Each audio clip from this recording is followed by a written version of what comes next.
অবস্থার কারণ যদি খুঁজতে যাই তো দায়ী আমি। আপনাকে মুসলমান বলা যাবে? এমন গ্রাম, এমন টোলা, এমন পাড়া, এমন মহল্লা আছে যেখানে মুসলমানই বাস করে, অথচ সেই গ্রামের লোকগুলোর পরিস্থিতি দেখে বলা যাবে না যে এই লোকগুলো মুসলমান। আমার মতো লোক শুধু নয়, আপনাদের মধ্যে অনেক লোক এমন আছেন যারা আল্লাহওয়ালা দিনদার মানুষ, একটা অচেনা জায়গাতে চায়ের দোকানে গিয়ে আসসালামু আলাইকুম বলে বসবে না চুপচাপ মুখটাকে বন্ধ করে নিয়ে গিয়ে বসবে চা খেতে, দ্বিধাগ্রস্ত হয়ে থাকছে। কেন? এমনি এমনি করে দেখছে প্রথমে, এটা তো মুসলমানের গ্রাম, এটা তো আমার বিহারের গ্রাম, এখানে তো চায়ের দোকানে চা খেতে এলাম, তো এগুলো তো সব মুসলমানদের দোকান। তো যতটি লোক বাইরে বসে আছে তো একটারও চেহারাতে তো সুন্নাতের কোনো লক্ষণ নাই। তো যদি আল্লাহ না করে এরা সবাই গায়ের মুসলিম হয় আর আমি যদি সালাম দিয়ে দিই তো ওদের যদি সেন্টিমেন্টে লাগে, তখন আমি এমনি এমনি করে খালি দাড়ি আর গালকে চুলকাচ্ছে, বলছে আল্লাহ সালাম দিব না দিব না। কি করেছি আমি গ্রামের পরিস্থিতিকে? কি হয়েছে আমার দেশের চৌরাহাগুলো, যেখানে যেখানে বাজার লাগে, যেখানে যেখানে দোকানপাট সাজে? ভাই, ছোট ছোট কথা মনে রাখতে পারবেন? মেমোরিতে এমনি করে টোকা মারবেন, সকালে মেমোরি থেকে বেরিয়ে আসবে একটা কথা। কি?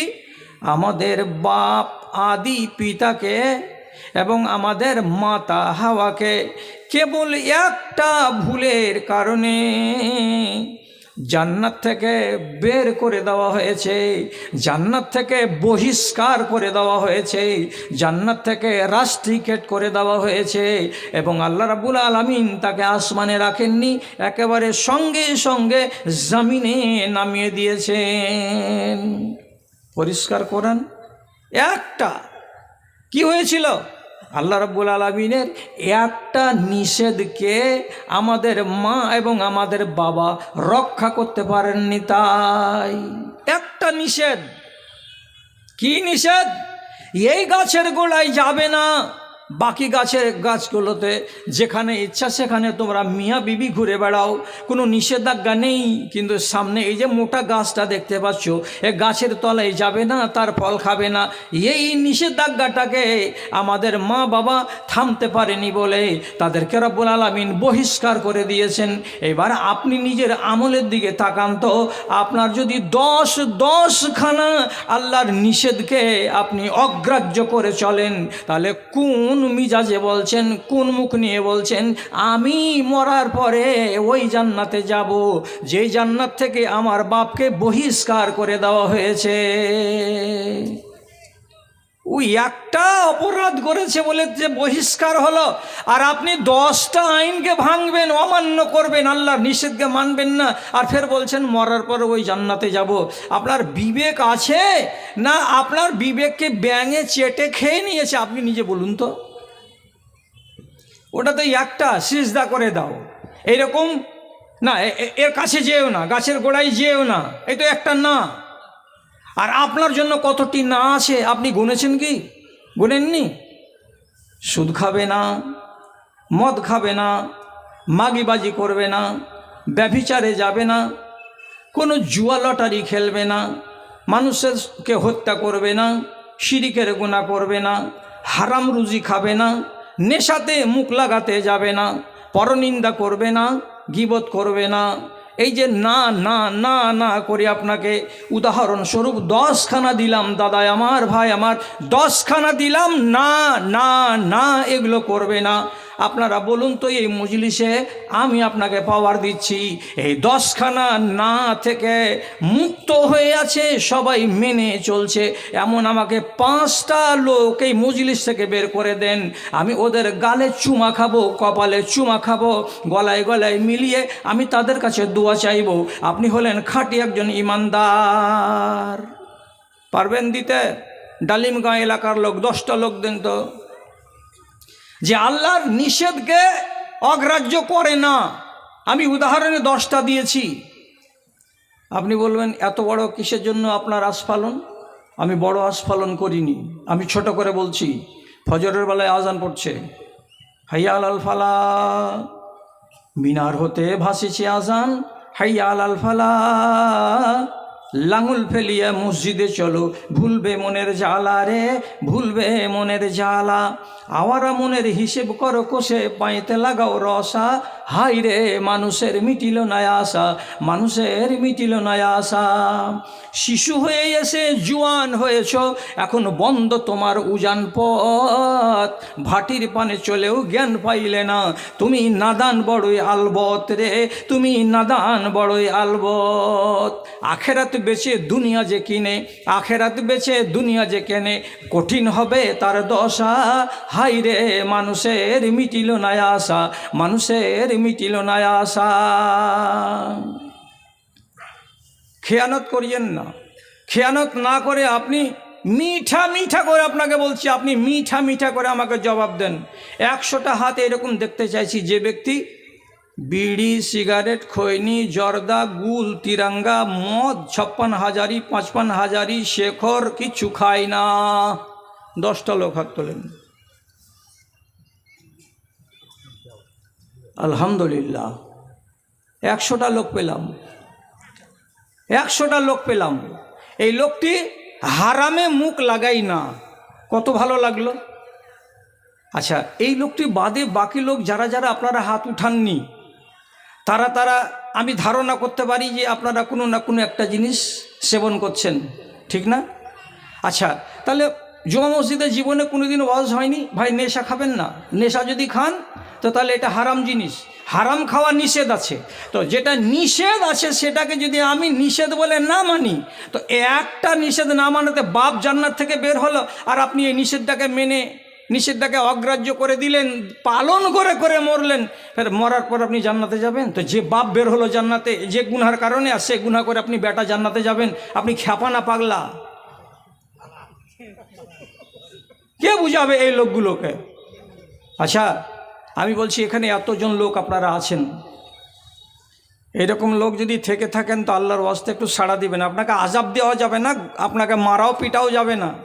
বিয়ে করার আগে শ্বশুরের কাছে 80, 50, 60, 70 লাখ টাকা নিয়েছেন, এরকম লোক আছেন? হাত তুলতে পারবেন? না, তুলবে না কেউ, নিয়ে থাকলেও তুলবে না। এটা তো হারাম। আপনি তো জানেন যে এইভাবে চুক্তি করে শ্বশুরের কাছ থেকে টাকা নেওয়া যায় না। তো উত্তর দিনাজপুর, দক্ষিণ দিনাজপুরের শতকরা 95টা বিয়ে বিনা টাকাতে বিয়ে হয় না, বিনা টাকাতে বিয়ে হয় না। তাহলে যারা যারা টাকা নেওয়া লোক এই মজলিসে বসে আছেন, আপনি তো জানেন যে এটা হারাম। হারাম মানার পরে যদি হারাম কাজ করবেন, তারপরে মরার পরে আপনাকে কি 72টা হুর অপেক্ষা করে বলবে জয়নাল আবেদিন তোমার জন্য ঘাটাতে গেছি, এসো? বলবে এই কথাটা? তোমার অপেক্ষায় দাঁড়িয়ে আছি, এসো এসো এসো এসো, তোমার মতো নেককার ছেলেটাকে খুঁজে বেড়াচ্ছি, এরকম তো হবে না। তাহলে আপনি বলুন যে আমি কিসের সাহসে এই সমস্ত রোগে আমি আক্রান্ত হয়ে বসে আছি? হ্যাঁ, তারপরে যে কথাটা গোড়াতে বলেছিলাম যে তুমি কোরআনের কিছু আইনকে মানবে আর কিছু আইনকে ছেড়ে দিবে, আর দেওয়ার পরে তখন বলবে আমি মুমিন, আমি মুসলমান। এটা হয় না, আপনাকে সম্পূর্ণটাই করতে হবে। যদি খোঁজ করে দেখছি, চোখ বড় বড় করে তুলে দেশের মাটিতে দেখি তো এই এলাকাতে কোরআনের দেশ আছে কি না। কোরআনের দেশ মানে কি?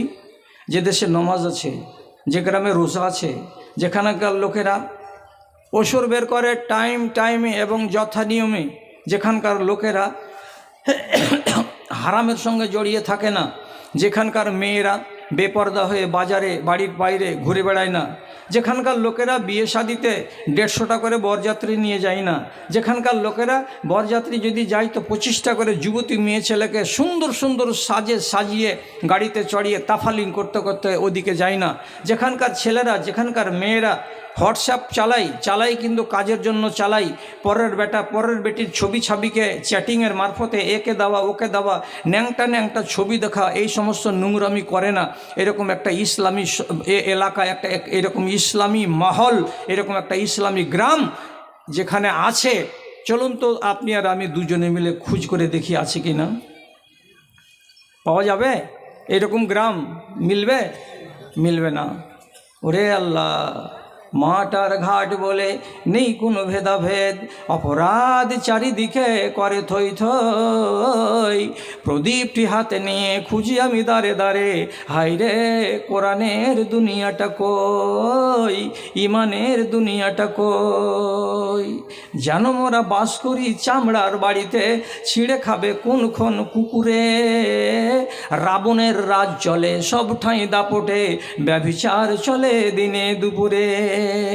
পাপের বিনাশ করে স্বর্গের সুখ দেবে, এমন সুপুদ্দেশে কই।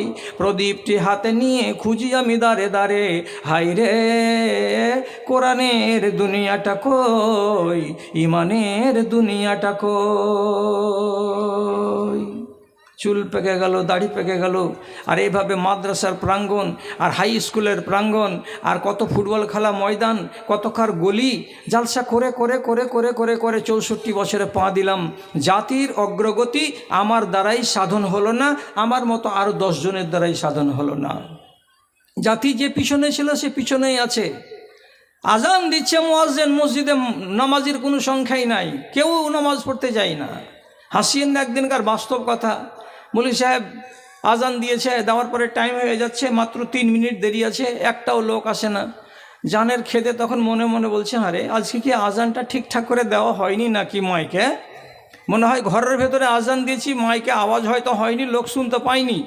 তখন আর একবার 5 মিনিট আগে আল্লাহু আকবার, আল্লাহু আকবার, ফের আর একবার আজান দিয়ে দিয়েছে। যেমন জোহরের আজান 2 বার হয়ে যাওয়া, একসঙ্গে 30-40টা লোক একবারে এসে গান গান গান গান করে মসজিদ ঘিরে বলি কয়, বলি ইমাম সাহেব কয় এদিকে টেনা কী আছে, কিসে ডাবল আজান কিসের লাগা হলো, ডাবল আজান কিসের লাগা হলো? আরে তো মৌলী সাহেব বলছে, পহিলা আজান শুনতে পেয়েছিলেন? হ্যাঁ শুনেছিলাম। তো তখন আপনারা আসেননি, আর দুসরা আজান দিয়েছি তো তখন দৌড়ালেন কিসের জন্য? তোমাকে ঠুকবার জন্য। আচ্ছা, তো তোমরা, আমি 2 আজান দিয়েছি তো তোমরা আমাকে ঠুকবে বলে, তো পহিলা আজানে আমি ডেকেছিলাম আল্লাহর পক্ষ থেকে, তোমরা যদি না আসো তো আল্লাহ গুতাবে তোমাদেরকে। তো আল্লাহর গুতান বেশি না তোমাদের গুতান বেশি বলো তো? তখন বলছে, এই মৌলবিটা কোন ভেজালিয়া মৌলবি আছে ভাই? হ্যাঁ, তো কথাটা তো ঠিকই, আল্লাহর গুতানটা তো বেশি, আর মৌলবিকে গুতাবো তো 2-1টা চড়ি দিয়ে তারপরে তো ছেড়ে দেবে, এটা গুতান তো সহজ। তাহলে বাস্তব চিত্রটা কি, যে একটা মানুষ নামাজ পড়তে চাইছে না। তাহলে আমি জোরের সাথে আপনাকে বলছি, আল্লাহর কসম খেয়ে, আপনারা কিয়ামতের দিন আমল নামায় চাপানো হবে, আপনার আমলকে দাঁড়িপাল্লা খাড়ো করা হবে, এটাকে বিশ্বাস করেন? জোরে বলুন তো, বিশ্বাস করেন? করি। তাহলে যারা যারা বললেন যে হ্যাঁ আমরা বিশ্বাস করি, তাহলে সেই দিন দাঁড়িপাল্লাতে যখন আমলকে চাপানো হবে, তো খবরটা যদি এর আগে কোনো আলেমের মুখে শুনে থাকেন তো আলহামদুলিল্লাহ, আমি শুধু ডবল করে দিচ্ছি। আর না যদি শুনে থাকেন তো ভালো করে এমনি করে পেটটাকে চেপে ধরে রাখেন। কেন? রব্বুল আলামিন সেদিন বলবেন, কোথায় বাড়ি? ডালিমগাঁও। মাদ্রাসার উত্তরে না দক্ষিণে? দক্ষিণ দিকে 2তলা বাড়িটা। নাম কি? এজাবুল হক। আচ্ছা, হ্যাঁ ফেরেশতারা, এর আমলকে চাপাও দাঁড়িপাল্লাই। এবার আমল চাপাতে গিয়ে প্রথম অর্ডারটা কি হবে? ইজাবুল হকের নমাজের বস্তাগুলোকে একটা একটা করে ধরো আর দাঁড়িপাল্লাই চাপাও, একটা একটা করে ধরো আর দাঁড়িপাল্লাই চাপাও। তারপর যত সাদকা আছে, যত হজের নেকি আছে, যত ওষুধের নেকি আছে, যত গরিবকে খেতে দেওয়া, কাপড় পরানোর নেকি আছে, সব নেকিগুলোকে আনো আনো আনো, এনে এনে জমা লাগাও। চাপানো হবে সবকে, সবই আছে, সবই আছে। এইবার তাকে জিজ্ঞেস করা হবে, আরে বাবা, তোমার আমলের বস্তা মোটামুটি 65 বছরে যত ছিল সবকে তো নিয়ে হাজির করেছে, এখন পাল্লাতে চাপানো যাবে। তো আল্লাহর আদেশ হচ্ছে এই যে সর্বপ্রথম বানি আদমের আমলের মধ্য থেকে যেটাকে দাড়ি পাল্লায় দেয়া হবে সেটা কি? নামাজ। তো নামাজের বস্তা কোন দিকে আছে তোমার, জলদি বলো। খুঁজে এগুলো কি হবে রে বাবা, দেখ না কোনঠে আছে। খুঁজে খুঁজে খুঁজে খুঁজে দেখছি, আরে সুবহানাল্লাহ, জাকাতের বস্তা এই বড়, সাদকার বস্তা 14 পাশারির বড় বড় বস্তা, আর দান খায়রাতের গেলে এইগুলো বড় বড় বস্তা, হজের বস্তা, উমরার বস্তা, এগুলো বড় বড় বস্তা। এত বড় বড় বস্তার মাঝখানে কোন একটা কোণাতে সিমেন্টের একটা যেমন ছোট্ট একটা কি থাকে বস্তা থাকে, ওই রকম ছোট্ট বস্তার মাঝখানে গিরে দিয়ে এতটিকি রাখা আছে। ওইখানে নাড়তে নাড়তে ফেরেশতারা দেখছি কি যে এইটি নামাজ এখানে নিয়ে এসে বলছে চাপানো হবে। তো এই নামাজ দিয়ে আপনি কি সেই দিন নাজাত পেয়ে যাবেন যে আরে আমার যে এতগুলো বস্তা আছে নামাজকে বাদ দিয়ে রোজার, হজের, জাকাতের, খায়রাতের, সাদকার, দানের, উমুক তুমুকের, আল্লাহর কসম দিয়ে বলছি কিয়ামতের দিন সর্বপ্রথম দাড়িপাল্লায় চাপানো হবে কাকে? তো তার নামাজকে। রাসূলুল্লাহ বলছেন আউয়ালু মা ইউহাসাবু বিহিল আবদু ইয়াউমাল কিয়ামাতে সলাতাহু, কিয়ামতের দিন সর্বপ্রথম তার নামাজটাকে হাজির করা হবে।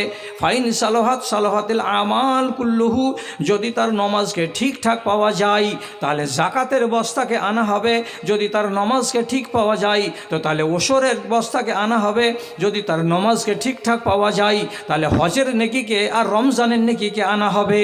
আর যদি নামাজটার নেকি ঠিকঠাক না পাওয়া যাই, আল্লাহ রাব্বুল আলামিন বলবেন সমস্ত বস্তাগুলোকে লাদ দিয়ে গড়িয়ে চৈকাতে ফেলে দাও, মান খাঁচড়িতে ফেলে দাও, রাস্তার কিনারায় ডোবাতে ফেলে দাও, এই ব্যক্তিকে টানতে টানতে হিঁচড়াতে আমার লাল ঘরের ভেতরে ভরে দাও, এর ওইগুলো আমল একে বাঁচাতে পারবে না। কতটি লোক বেনামাজ আছে গ্রামে? টাকা দেওয়া লোক আছেন, ওখান থেকে প্রশ্ন করে বলবে তাহলে মাদ্রাসাতে 1000 টাকা কেন দিনুজি? এবাদুল্লাহ মৌলভী বললো এক পারা কোরআনের দাম 1000 টাকা দিয়ে দিন। আগে এই ওয়াজটা শুনলে তো দিতাম না। না, এর মানে আছে একটা। কি মানে? আপনার নামে যদি 10 বছরের শাস্তি ঘোষণা হয় নামাজ না থাকার কারণে, আর যদি বেশি বেশি আমল করে থাকেন খায়রাত, দান আর জাকাত আর উমুক আর তুমুক, তাহলে লাভটা কি হবে? 10 বছরের শাস্তিটা 8 বছরের হয়ে যাবে, 5 বছরের সাজাটা 2.5 বছরের হয়ে যাবে। শাস্তি তো পেতেই হবে নামাজ না থাকতে গেলে, কিন্তু শাস্তিটা কম হবে, এটাই হলো লাভ। শাস্তি থেকে আপনাকে কিন্তু রেহাই দেওয়া হবে না যদি নামাজ কাছে না থাকে। কেন নামাজ পড়ো না? নামাজ না পড়ে একটা আমল যদি ঠিকঠাক না হয় তো তাহলে আপনাকে কে বুঝাতে আসবে যে ভাইরে আমার অন্য আমলগুলো একটু কম করো, তো নামাজটাকে আমি ঠিকঠাক করে পড়ো। তুমি সুন্নাত পড়তে পারো না তো দেখেন লাগিয়ে টাগিয়ে দিয়ে না, আমি কথা প্রসঙ্গে বলছি, সুন্নাত পড়তে পারেন না তো পড়িয়েন না। ফরজ নামাজ 17 রাকাত 80 পড়েন, 12 রাকাত সুন্নাত পড়িয়েন না, 1 রাকাত ভেতরের নামাজ পড়িয়েন না। কমসে কম 17 রাকাত যদি ফরজ নামাজ আদায় হয় তাহলে আপনাকে জাহান্নামের মুখ দেখতে হবে না, তবে হাই কোয়ালিটির জান্নাত পাবেন না। অন্ততপক্ষে 2, 4, 5, 6 তালা থাকবে, ভালো ধরনের এসি থাকবে না। তো আগুন থেকে বাঁচলেন কি না? আগুন থেকে তো বেঁচে গেলাম আমি কিসের দৌলতে? তো নামাজের দৌলতে। আর যদি নামাজ না থাকে তাহলে তো আমার সব কাম বেকার। এই জন্য বলছি মানুষ নামাজ পড়ে না কেন? আচ্ছা পড়বেন না তো তাহলে আপনাকে একটা হাদিস বলছি, হাদিস মানার মতো মানসিকতা আপনাদের এখনো আছে। কি হাদিসটা বলছি? আমার আল্লাহ বে আবদিন মিন ইবাদিহি আন ইউজাল্লাদা ফি কবরিহি মিয়াতু জালদাতিন। আল্লাহ রাব্বুল আলামিন বানি ইসরাইলদের কোনো একজন মানুষের যখন তাকে কবর দেওয়া হলো, ফারিস্তাদেরকে বললেন, রে আমার ফারিস্তারা, এখন যে এই পূবের মাঠে লোকটাকে মাটি দেওয়া হয়েছে, তোমরা এখন তার হিসাব নিতে যাবে। আমি আল্লাহ বলছি যাও, আর যাওয়ার পরে ওই লোকটার কবরে গিয়ে তাকে 100টা কোড়া লাগাও, 100টা কোড়া লাগাও। কোড়া কাকে বলা হয়? চামড়ার বেল্ট দিয়ে 4 আঙুল চওড়া করে এতটা লম্বা যে চামড়া দিয়ে তৈরি করা হয় তাকে কোড়া বলা হয়। অথবা কাঁচা খেজুরের ডালকে হাতে করো, অথবা জিওলের ডাল যেগুলো কাঁচা কাঁচা থাকে সহজে ভেঙে যাবে না, এমন জিওলের ডালগুলোকে হাতে করো। কতটি মারো লোকটাকে? তো বলছে 100টা কোড়া তাকে মারো। তারপরে হিসাব হবে, তারপরে হিসাব মান রব্বুকা মান দিনুকা ইত্যাদি পরে কথা হবে। আগে 100 কোড়া লাগাও। এবার ফেরেশতারা এসে এইরকম মোটা মোটা হাতে জিওলের ডাল, তারপরে বলছে এই উঠ। কাফন পরিহিত লোক কবরের ভেতরে যখন উঠে দাঁড়িয়েছে, সামনে দেখছে ওরে সুহান আল্লাহ, এরকম মোটা মোটা পয়না হাতে, জিওলের ডাল হাতে, আসামের লাঠি 100 বার মারলেও ভাঙবে না। তো বলছে কি খবর, আপনারা কে? আপনাদের হাতে লাঠি কেন?